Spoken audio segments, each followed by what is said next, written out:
Regarder Coco Lafleur au début des années 2020 permet de s'interroger sur la Guadeloupe d'un passé récent, mais toujours d'actualité. En quoi Coco Lafleur, candidat, donne le canevas des problématiques dans la représentation de la Guadeloupe? Donc évidemment que j'ai des critiques à faire sur la représentation des femmes, mais si on ne parle que de Coco Lafleur, candidat, je trouve que le décrire comme un film doudouiste est hors sujet, surtout quand on se remet dans le contexte de l'époque.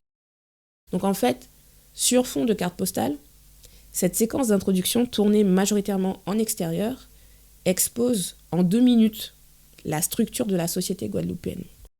Et si c'était aujourd'hui, je pense que Coco aurait dit « Il ne suffit pas d'aimer la Guadeloupe pour être guadeloupéenne ». Encore faut-il la comprendre. Je pense que depuis la trilogie autour de 1802, Christian Lara est clair dans sa démarche sur le fait qu'il écrit sur la Guadeloupe et pas sur les Antilles.